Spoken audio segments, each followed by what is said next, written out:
Martin Feldstein is the George F. Baker Professor of Economics at Harvard University. Dr. Feldstein has advised U.S. presidents including Ronald Reagan, George W. Bush, and Barack Obama.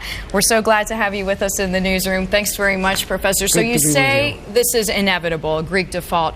When? I mean, is it a matter of hours?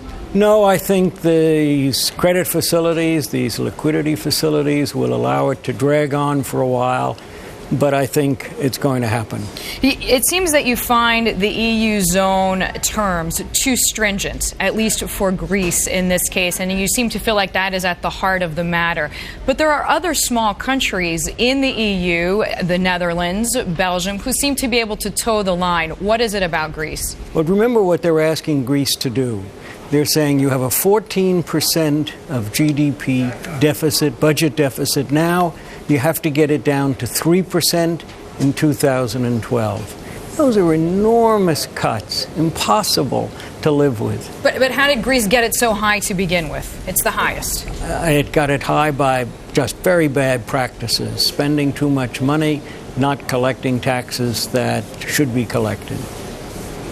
Dr. Feldstein, Erik Schatzker here in London. We hear that Germany is the country trying to impose more austerity, more fiscal restraint upon Greece. But based on what I've read of your writing, it sounds like that's a death sentence, at least to Greece's membership in the EU, and possibly just adds more risk to the whole Euro membership situation. Would that be accurate?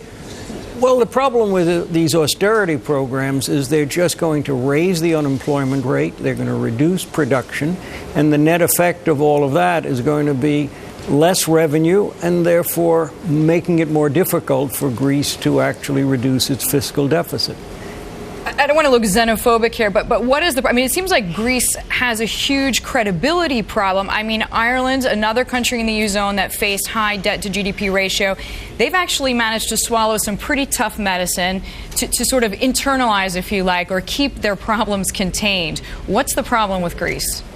The Greek situation is just fundamentally bigger and worse. The scale of it is much worse. The pattern of exports of Greece is very different from Ireland. Greece has to find ways of dealing with a very large trade deficit as well as its budget deficit. So it's in much worse shape, fortunately, for Ireland or Spain or Portugal than any of these other countries. Dr. Feldstein, you say it's inevitable that Greece defaults, but how is that default going to play out? And if, in fact, it does default as you predict, what's that going to mean for the domino tumble theory? Are Italy, Spain, Portugal, maybe even Ireland right behind it? That doesn't have to happen, but it wouldn't be totally surprising if at least one more of those countries, probably Portugal, follows Greece.